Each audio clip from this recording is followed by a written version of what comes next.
One of the things I get asked all the time is, what is a press release? And basically a press release is an announcement, usually written in the third person, that you send out to the media. It's usually a top-down approach with the most important aspects up front. What's newsworthy? What is it that you're truly announcing to the media? And what we're ultimately trying to do is to position something that you feel is really important and that you want a journalist to write about. And so when you send out a press release, two things happen. One is a syndication happens almost immediately, where a few websites post the press release. And, I always have to caution people, don't get excited about that. That's really not important. Most of these locations where these press releases aren't very important, and they're not very strategic. What we're really looking for is a journalist to take what's in the press release and they draft it into an article. They write the article. And when that happens in PR, we call that earned media. And that's the ultimate goal of PR and sending out press releases, is to get that earned media. Hello and welcome to the Generate Your Value podcast. I'm your co-host, Andy McDowell, founder and owner of Generate Your Value, providing self-leadership, leadership, and business coaching services for corporate executives and business owners. And I'm Zach Levy, your other co-host. I run a nationwide financial service business with my wife, Megan. Together, Zach and I have the intention to bring you tips, concepts, ideas, suggestions, stories, and analogies from A to Z, which will help you to grow your personal brand and leadership skills in such a way that joy, happiness, and success, as you define it for yourself, are achieved. We hope to use our gifts, talents, and experiences in business and leadership to generate value in your life. And with that being said, let's move to our topic for today.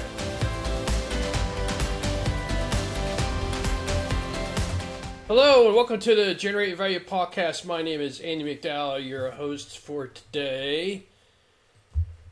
I'm kind of putting my student hat on today because we're going to get into an area of marketing that I just have no background in. It came from the corporate world. We had our own communications department. If I felt like the world needed to know something, I just hit the email with the send button and send it off and let somebody else worry about it. So since I wasn't in charge of it, didn't bother to take the time to learn about it.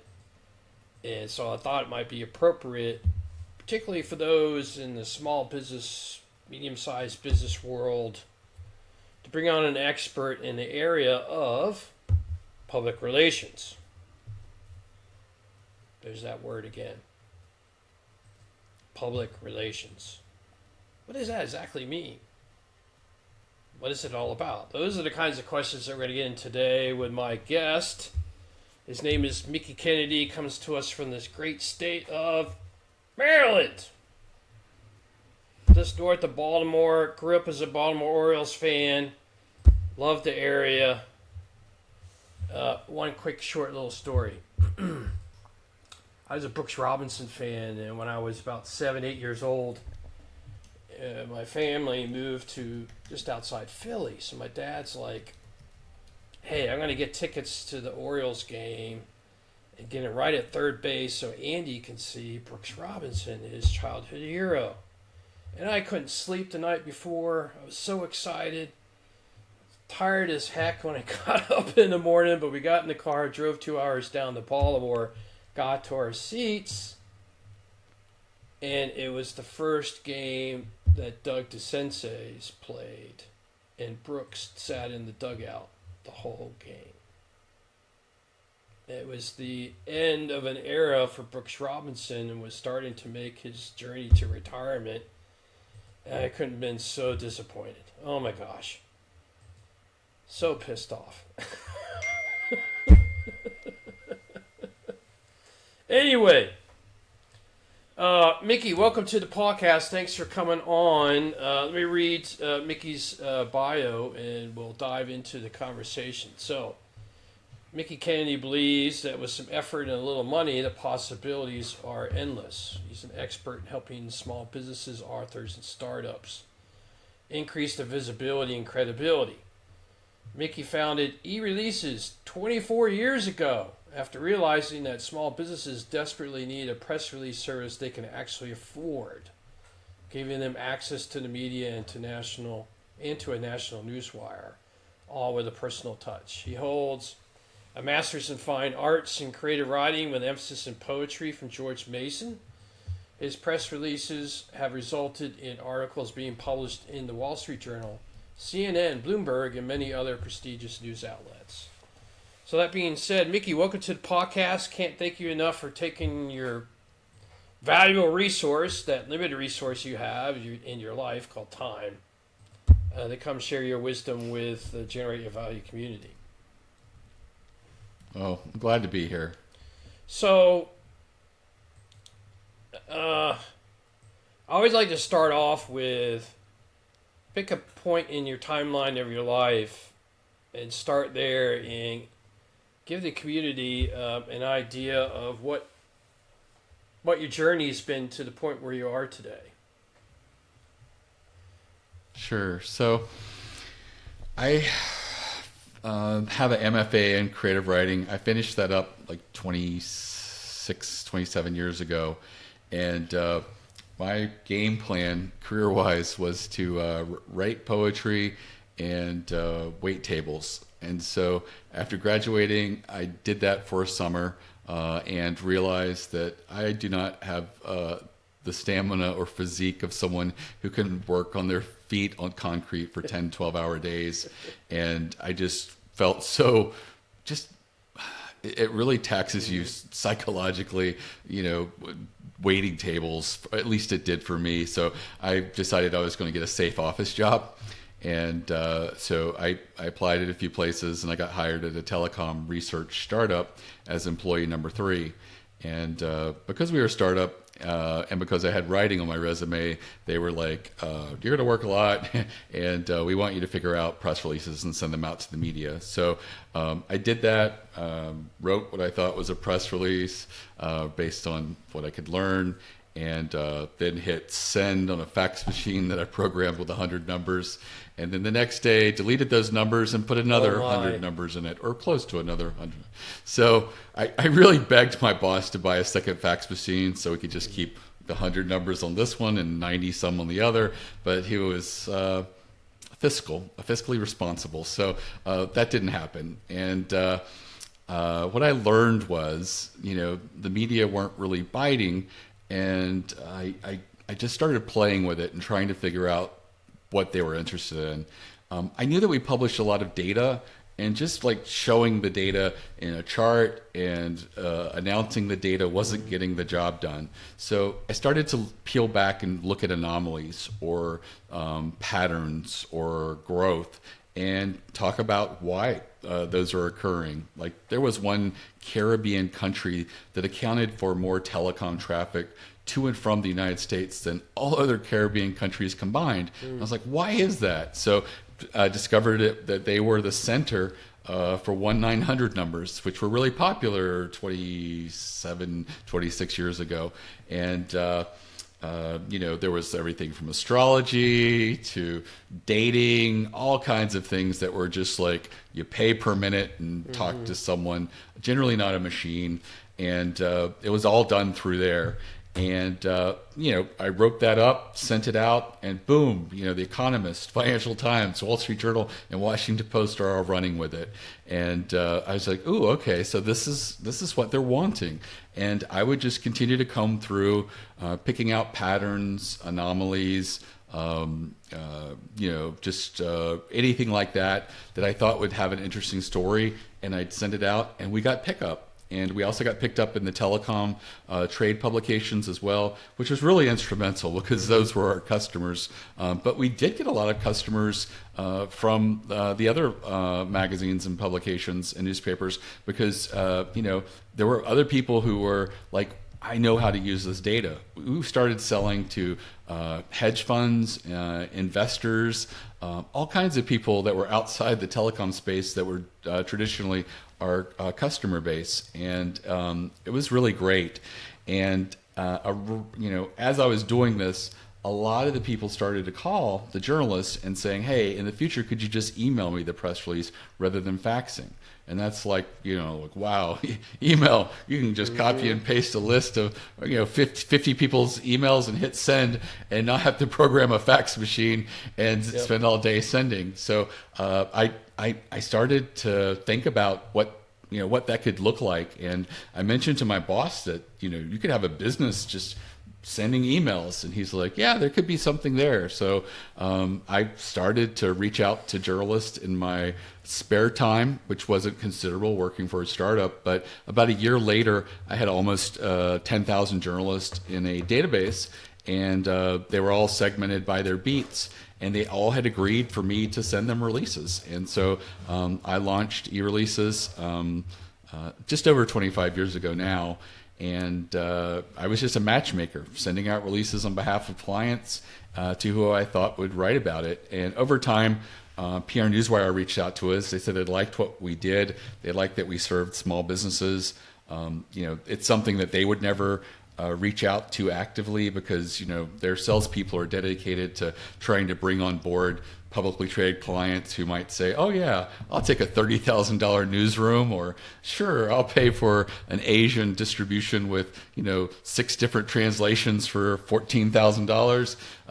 They're really not looking for, small businesses and entrepreneurs whose budgets are just a few $100s for press release. And so, they liked what we were doing, and I really fought hard for them to give us a national distribution rather than, some web-only distribution or something like that. And so today, all of the releases that go out through eReleases go out nationally through PR Newswire, and you do not have to pay $1,600. If you go directly to the wire, it's about $1,600 to move a 600-word press release, and with us, it's just a few $100s. So that's a really great, advantage of using eReleases is the cost savings of getting access to the wire for a much smaller price. So I'm a huge fan of the word value. Obviously it's the name of my company and so forth. So what is the value to a business of a PR release versus doing something, say, on social media or TV advertising or some other marketing-based channel that exists out there? What is the value that it brings?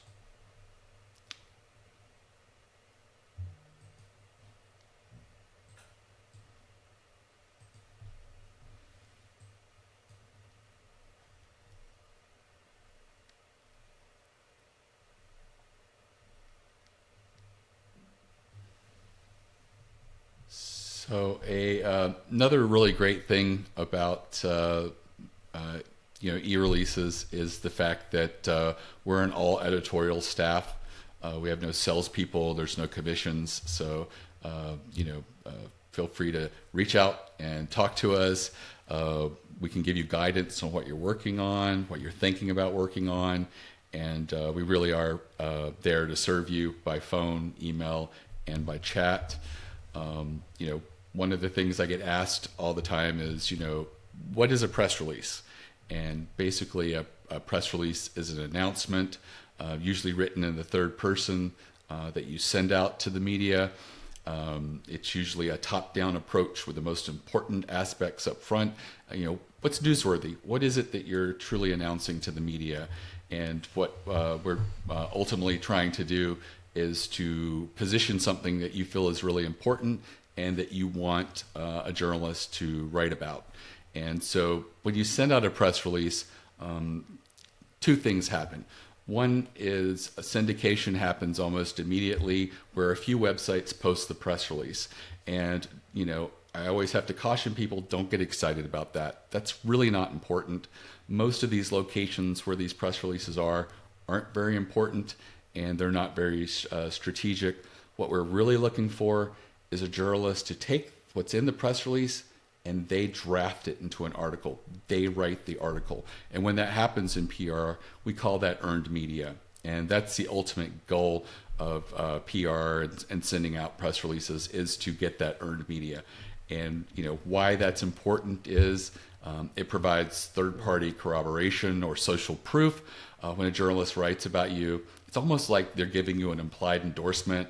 But the big thing is its credibility. When you get earned media, it really builds authority. It's establishing a rapport and excitement with the reader. When people read a great article, they'll often go, wow, I want to do business with that company. Many times I've seen a blog post or an article about a Kickstarter campaign, and the next thing I know, I've clicked through, I've seen how much it costs to back that campaign, and I do often if it's affordable. And so, those are the types of things that happen with earned media, where when we see an ad, our blinders come up. And we've been trained, whether the ad is on social media, a billboard, radio, TV, or in a newspaper, we kind of block them, or we are very resistant to the messaging in advertising. But we don't have that same blockage when it comes to an article, and that's the real value of getting PR. Often you can get customers coming directly through the campaign. When they click through or go and type your company name into a browser, you also get the potential of new leads coming in, and also your existing customers reading about you. You can take that same link when you get earned media and share it with your customers, put it in your newsletter, share it in your social media. Existing customers, there's always churn, and a certain percentage feel like we should try someone else this year. And if they read that article and get warm and fuzzies, that happens with the credibility of media, they're less likely to shop around that year. So you've dodged a bullet, and you're going to have a little bit less churn. On the other side, with leads, there's always a number of people that you won't convert. For most people, it's a sizable number. It's the majority of your leads don't convert. So maybe you convert at 20% of your leads, 80% won't buy. But if you take that 80% population and get that article in front of them and they read it, you might find yourself converting even more of that population. And that's the real value of it. So, getting that earned media is one of the central and more important aspects of PR, and why you should really focus on it. One of the biggest challenges that I have at eReleases is most of the people come to me with a press release in hand, and they just want to pay us to send it out. And most of the press releases are not great press releases. They aren't, it's not that they're not written well, but what they're announcing isn't strategically important and really doesn't have all the necessary elements that a press release really needs. For example, a press release, really needs to tell a story or have the elements for a journalist to tell a story.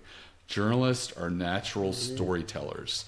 An ideal article with them is going to follow more of a story arc. And take, for example, one of the more common press releases that we get is a personnel change. And it's like, welcome, Linda X to our HR department, where she's going to be an associate. It's not extremely important. This isn't a major executive. This isn't an industry veteran with decades of experience who's just recognized across the industry. The newsworthiness is quite low, and there's not really the elements there of a story. You would be better off taking that announcement, and you wouldn't even have to draft a press release, just a few sentences and a photo, and send it to your local paper and maybe a trade publication that publishes an on the move section, because that's generally what you're going to get from that. If you're going to spend money to go over the wire, you want to do something more strategically. Another common press release that we get is a product announcement. You have a new product or a new version of a product or service, and you want to announce it. And a lot of people just say, here's this new great product, here's a list of features, and here's a page to learn more and buy. And for a journalist, they look at that and it's like, that's pretty darn close to an ad, and there's not a lot there for me to build a story arc. So what do I recommend? One of the first things I'd recommend is let's put a use case study in there. I assume you had people who tried the product or beta tested it. What were their results? Tell us a little bit about that person, that company. What were the results they saw? And ideally, get a quote from them. And all of a sudden, a journalist can build more of a story like, hey, here's a new product. Here's someone who used it. This was, what the pain points they were suffering before they used it. Here were the results, ideally with numbers. And here's an amazing quote. And here's also some features of the product that weren't mentioned. And then, it tells more of a complete story. Other things that you can also do is build in data and numbers. Journalists love numbers. They love data. So, for example, you're going to maybe talk about the product as a solution in your industry that solves a major pain point. You could actually introduce and say, hey, just go find some publicly data numbers. They're out there. They might be a little hard, but if you have trade associations in your industry, you can check there. You can also check other places. But like say, hey, in the logistics arena, 67% of all new businesses fail within the first 5 years. And often one of the reasons is because of this. And to address that, we've got this product. So what you've done is you've really anchored the story and really shown the stakes that are there for someone not having a solution like this. And so that gives more story elements and story building. And I think that that's a really important thing that you can do to really make a product launch press release that is pretty similar to what you see out there really stand out and make it more meaningful, and allowing a journalist to turn it into an article. Journalists by and large like to work with what they have in front of them. And so often it's just the press release, and if you link to your website or a page on your website there, they will hunt around on your website, see if they can get some more information sometimes. But what they hate to do is have to pick up the phone and call or send an email and go back and forth before they have a solid understanding whether this is a story or not. So if you're incomplete, don't believe that they're going to come to you and flesh something out. Some might, but more likely they're going to move on to another opportunity that has more of the information they need to build an article. That's really important. When it comes to getting press releases out and sending to the media, there are different avenues, and some people use a PR firm and they do pitching. Often they'll do email pitching, but I'll be honest with you, email has become a minefield for a lot of journalists. The advent of media databases over the last 2 decades has created something where in the industry, people will buy a media database and have access to all of these journalists, and they say, hey, we just spent $10,000 or X amount of dollars for a year's access to this database. I could send it to just a fine little amount of people that would probably be most appropriate for me, but it costs me nothing extra to select all and hit blast. Who cares if it's a sports reporter and I'm promoting a logistics software solution? Who cares if it's going to people who cover women's fashion? It's free. So for that reason, a lot of journalists their email inbox is so inundated with off-target messaging that it's easy to get lost, and for PR firms' emails to not get the attention that they used to get. And so a lot of PR firms still rely on picking up the phone and making the calls. And that is a great way to cut through and to reach people. But for small businesses and entrepreneurs, it really is difficult to afford a PR firm.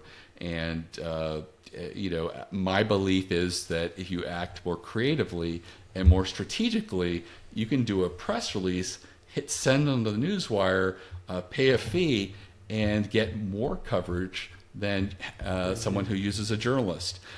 It is not unusual to encounter people who've used a PR firm before, and spent, as a small business, $20 to even $40,000 over a 1-year period, where they worked with that PR firm, and generated no media coverage. And it's not that these PR firms didn't do the work. It's that for them, they find getting media attention is not easy. And for that reason, very few people guarantee media coverage. If you do encounter someone that guarantees media coverage, what they're often doing are paid or sponsored articles. And sometimes they don't say it's sponsored, but they really are supposed to be in compliance with the FTC. I see a lot of Forbes article opportunities being made to people. And the thing you have to realize is, Forbes is a business, and they know that they have a reputation. And so people are willing to pay to have someone put articles up on Forbes for them. These articles don't get in the magazine. They're not in print. And they're usually on a location of the website that does not get a lot of traffic. I don't believe in paying for placement. I really think it's not a good return on your investment. For me, you get a real article in the Washington Post or the Wall Street Journal or the Economist or something like that, that drives eyeballs and traffic. And these paid placements, I've never seen them do that. I just haven't seen them work. It just doesn't make sense for the media outlets to push those things and to give it the same placement as the articles that they've paid people to write. And so for that reason, I wouldn't recommend that. I believe that, PR is an amazing opportunity, and there's lots of little tips and tricks to really get out there and make that work for people. There's the data thing I mentioned before, but what you don't know is there are ways of using data that almost guarantee media coverage. This is going to be you creating the data. So now it's first-person data rather than finding publicly available numbers and data and statistics that are out there. Whenever a client feels really discouraged, or they come at me and they're very hesitant because they've been burned in the past, I always tell them, let's do a survey within your industry. It sounds like a big ask, but it really isn't. And I'm going to break it down where it's very easy to understand the path to do this. And so what you're going to do is, first of all, you're going to come up with 16 meaningful questions to ask people in your industry that are relevant today. The best questions are those that expire. So you're going to pick some questions that are in the news and have been in the news for a while. It could be, cultural changes. People are resistant to go back in the office. Is that something that's been going on in your industry? For some industries it is. In other industries, if you're an auto mechanic, you don't get to work from home. So you really have to ask the questions that are relevant for your industry. But put your thinking hat on. If you went to a conference of other people in your industry, and what are the questions you would ask? Like, hey, have you noticed that some clients are taking a lot longer to pay than it used to be? Or have you noticed that people coming into the business don't really seem to be prepared in this aspect of their education? All of these could be great ideas. Look at things that are trend in your trade publications, people who cover your industry. If there's something really hot, or I know in some fields going green or environmental has been a trend that's been going on for a few years and seems like it will probably still continue. Are there some things around that that you could ask that are a little more specific? You could also ask economic questions like, hey, do you plan on spending more or less over the next couple of quarters in regards to marketing? That could trigger economic changes within your industry.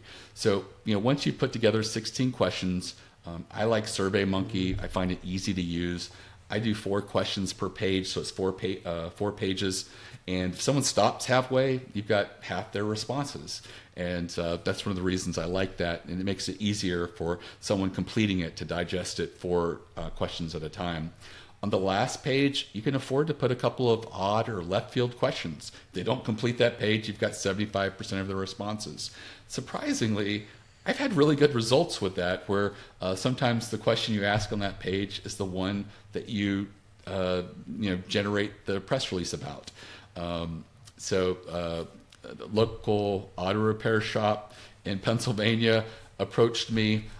Their website, the domain name was somehow tied to the Yellow Pages, and they had used it for a decade plus and no problems, and then it went away. And I don't know if the relationship with the Yellow Pages went away or the Yellow Pages quit providing that service, but they couldn't get that domain name back. And so they had to get a new one, and they talked to an SEO guy because they were not showing up in results. And the SEO guy said, talk to Mickie. You need auto industry links. I think Mickey's the guy who can probably make it happen. And I talked to him, and I'm like, I don't know, guys. I was like, the only thing I think that a local auto repair shop in Pennsylvania is going to get articles written about them by auto trade publications is a survey. And so they were like, well, we can't do that. We're not important. We don't matter. And I'm like, well, no, anybody can do a survey. And you just doing it makes you the perceived expert. And yeah, we're going to get some quotes associated with you, but you're the expert. And so we put together the survey. The next big ask is, I don't have a Rolodex of people in my industry to send it to, and you don't need that. In almost every industry, there are dozens, if not hundreds, of trade associations that you're not aware of. Everyone knows the big trade association or big couple of trade associations, but people don't realize that there are small trade associations of a couple hundred members to mid-sized ones of a couple of thousand members, and they're just all over the country. Some of them are regional, some of them are demographic, like maybe people who are of a certain race or allegiance to something. Some are for men, some are for women. I see less for men now, but the women, I do still see quite a bit. So, look around. It doesn't have to be an association that you're a member of. In the case of the auto repair shop, they were members of an independent association of auto repair shops. I think it had around 1,700 or so members. And what you do is you approach them and say, hey, I've got this link, your SurveyMonkey link. I would love for you to send this out to your members. I'm conducting a survey, and in exchange for that, I will mention you in the press release I'll be issuing over the wire. The small and independent trade associations get no media attention. The large ones do. So these smaller ones will see this often as a win-win for them, where they can get some attention as well. I've had a few push back and ask if they could co-brand the survey, so it's you and them. I don't have a problem with that as long as they're not going to make you go through many levels of bureaucracy to get things approved, like the questions and how the press release is written. But most of the smaller and independent ones don't really have that sort of micromanagement approach. So I don't see that as a downside. It may even add a little more credibility to the survey, aligning it with them. They'll then take that, send it out, ideally through email and social media. If they do one or the other and you don't get over 100 results, go back to them and say, hey, is there a way we could bump this again? I really need 100 responses or more to be statistically relevant, or else I just won't be able to include you guys in the press release, and I won't be able to use your data. And they'll often do that and push it out again. You're really looking for at least 100 responses, and then you're going to look at the results. And 16 questions, you're only going to focus on 1 to 3 of those at most in the press release. So now you have to figure out what were the biggest surprises in the survey. What were the biggest questions that people would want to know. And I do recommend that you build out a web page on your website where you put all the questions and responses, because what you'll find is a really entrepreneurial journalist will go onto that page and see if maybe there's another story that they might be interested in covering. And potentially you could pull out something more, they could pull out something more meaningful, bringing that to your attention, and there could be another release and approach that you could do. So you're going to focus on what that 1 to 3 meaningful questions are in the press release. You're going to provide a quote by you, providing your analysis, your opinion of why you felt the numbers skewed in a particular way. So if people would probably think that most people in your industry support being environmental, but yet the numbers show that really only 32% really care about environmental issues. You could say, hey, I believe that the majority of people don't really care about the environmental issue that's driving forward, because I believe most of us are just taking it for granted that we're good stewards of the environment, or whatever your spin on it is.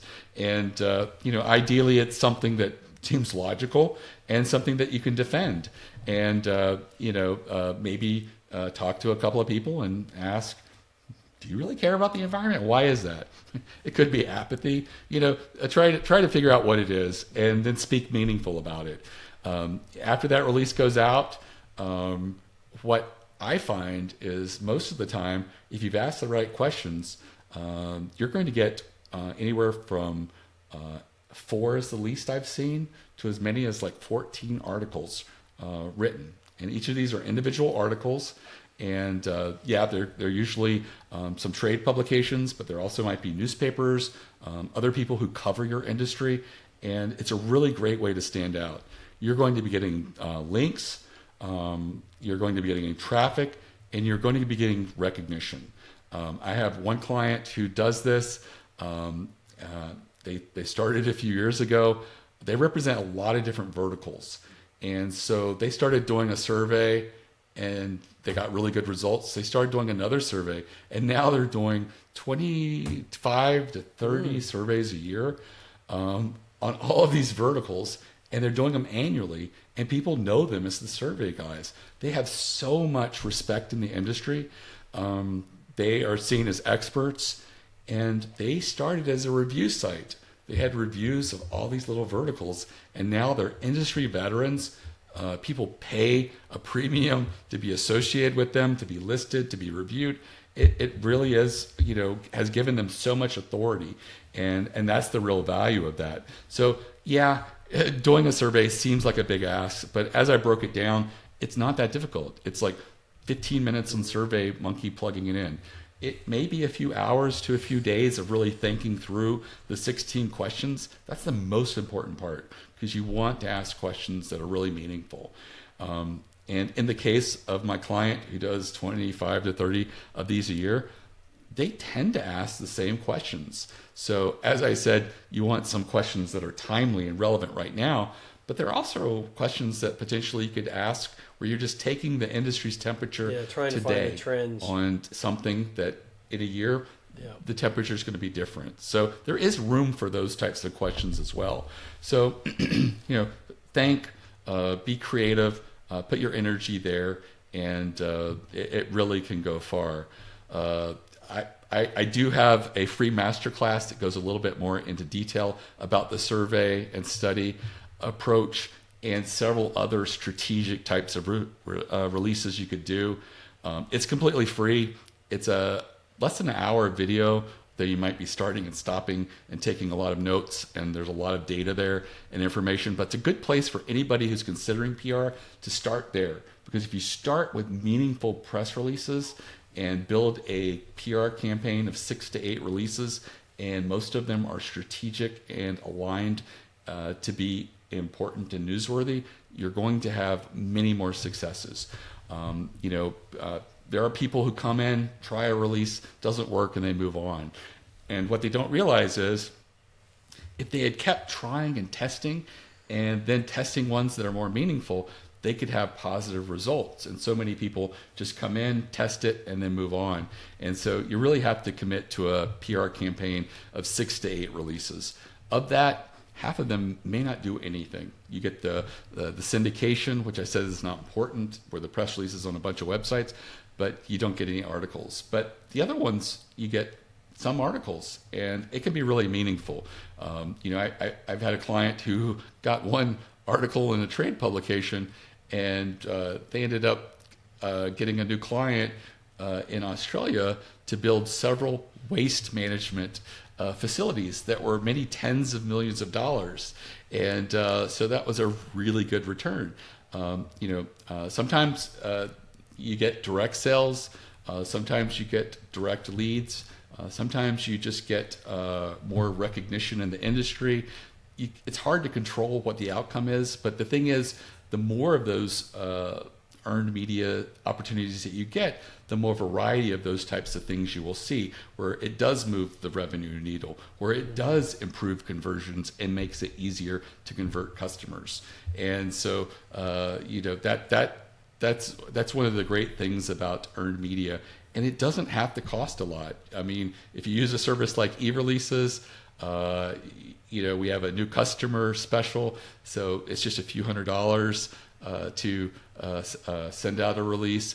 You could potentially do a campaign of 6 to 8 releases if you do the writing for well under $3,500. If you added the writing, you could do a campaign of 6 to 8 releases where the writing and distribution is not going to cost you more than $5,000. And again, you don't have to do the whole campaign in a few months. It might be a natural rhythm where you do a press release every other month.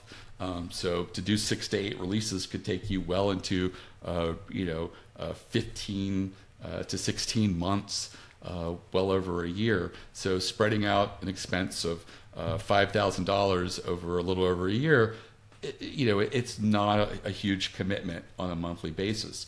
And what people find is when you try different releases and you get one that works, often you can go back and tweak it. In the case of the client who does surveys, it's just a matter of doing a different survey. Maybe it's a different audience. Used one trade association that had one alliance, maybe independent people. Maybe you use another trade association that has a representative of a different population, and you just disclose that in the survey, and you could ask the same questions, do a different survey, and say, hey, while we previously did a survey that found that independent operators experience this, we found that operators of people who are 40 and older, which is often trade associations can be made up of age, where it's young or people over a certain age, had this different experience. And that's different than our previous survey, which makes us think that the older, more senior people believe this. And then you have a great quote. It's a really great way to go back to the well and make it work again.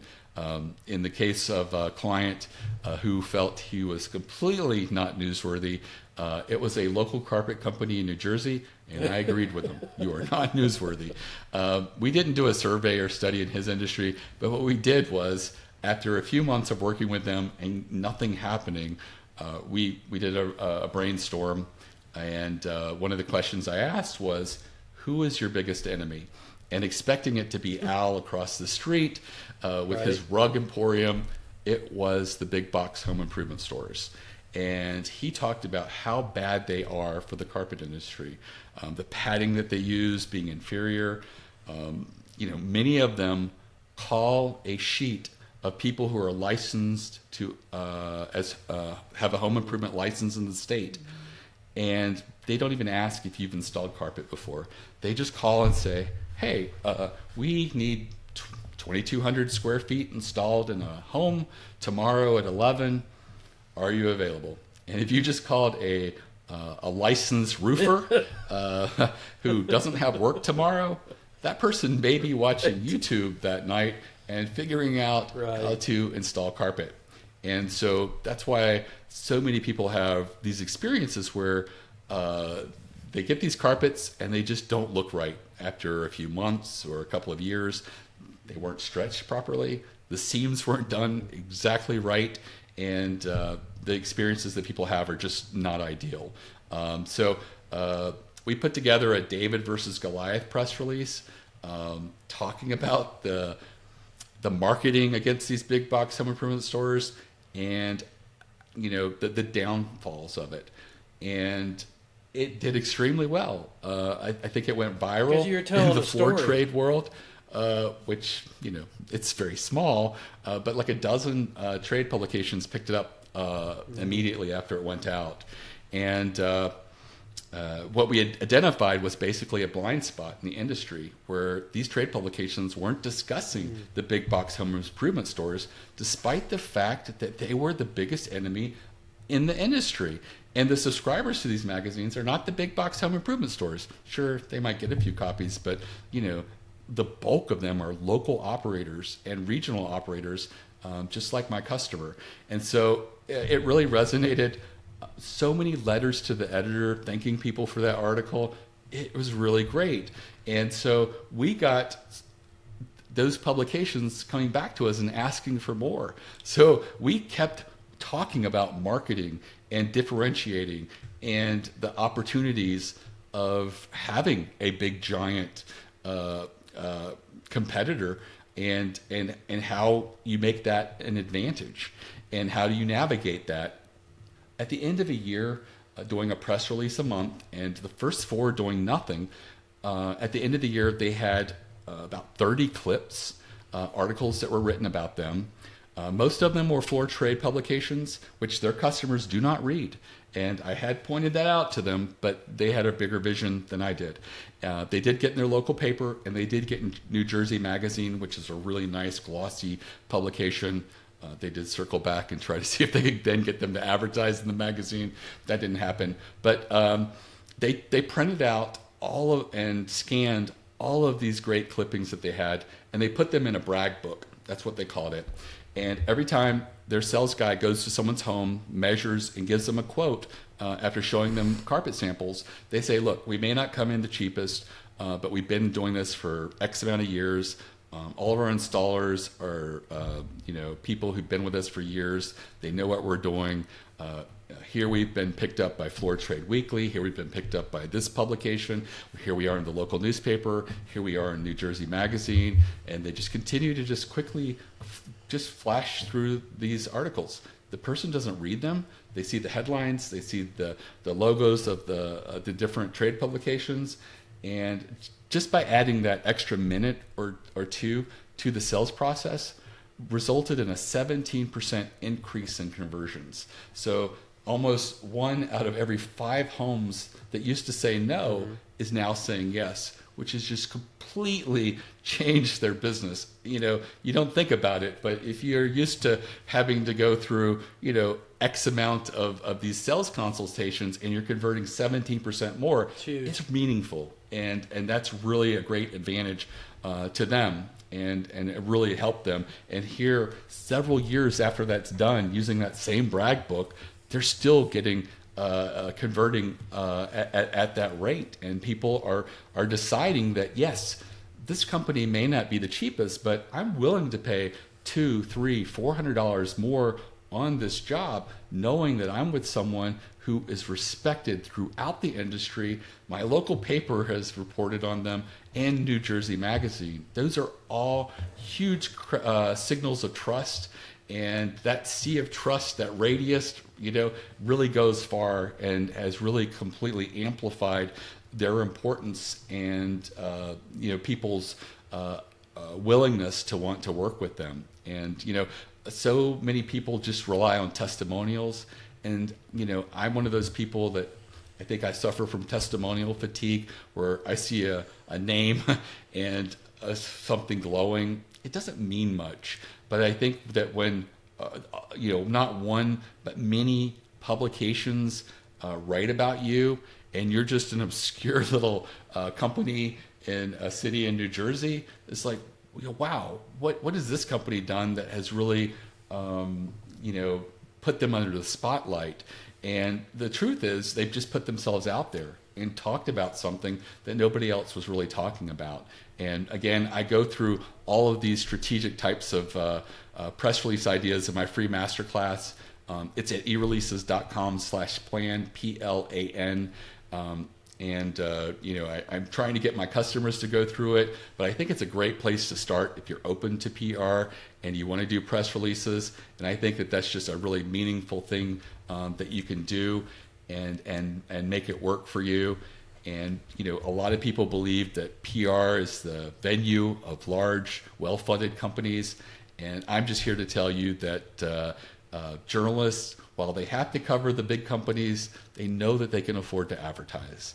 And they also know that they do not get a lot of accolades from their readers and viewers and their audience every time that they talk about the latest update to Microsoft Office. But if they pull up a new tool or a piece of software or something that nobody knows about, often because it's a startup or a new company or a really small company or a mom and pop, they do get a lot of people who say, I really appreciated that. That solved what I was looking for, or that seemed like a really great tool. And so for that reason, the smaller you are and the less known you are makes you more attractive to a journalist. So don't feel that you don't matter because of your size. It could actually be a signal of strength to a journalist who's looking to showcase someone that their audience doesn't know about. At the end of the day, journalists are gatekeepers. They're trying to protect their audience. You have to make sure that what you're telling the journalist is something that either educates or entertains or even in some cases delights their audience. And sometimes looking at what you want to announce and reverse engineering it a little bit to put some of those elements in there. Also using the story arc formula where you're providing the elements for a story really can make sure that you do well and you really go far. And again, I welcome anyone to go to eReleases.com, visit our social media on the lower right. Feel free to chat or email or call the office. You'll only speak to editors, no salespeople. And again, that free masterclass is at eReleases.com/plan, PLAN. And that's a great place for anybody to start. And I look forward to hopefully you having a great experience with PR and really building meaningful press releases that stand a really great chance of media success. Take care. So our time has come to an end. Mickie, I can't thank you enough for coming on to the podcast, sharing your wisdom. And on our podcast, we call them golden nuggets of information that people can use to integrate into their life or into their business that brings about better results, enjoy happiness and success in their life or in their business. So for the listening audience, I can't thank you enough for joining us today on this episode. We're here every Tuesday with another great guest like Mickie to share their insights and their particular expertise in the area of leadership, self-leadership, or business. And what I hope you got out of this is PR is not for celebrities. PR is for everybody, and there's benefits out of it no matter how big or small your business is. So that being said, have a great day, have a great week, and we'll see you here next time on the Generate Your Value podcast. Take care. Thank you so much for joining us today on this episode of the Generate Your Value podcast. If you find our conversations to be useful in your life, I invite you to subscribe to our podcast so you don't miss an episode. You can find me online at Instagram at _Zach.Levy, Facebook, and LinkedIn. For information on my coaching services, visit my website at www.generateyourvalue.com. You can also find me and my company on LinkedIn, Facebook, X, and Instagram. Simply search for Generate Your Value on those platforms. Once again, thanks for joining us for today's podcast, and we invite you to generate your value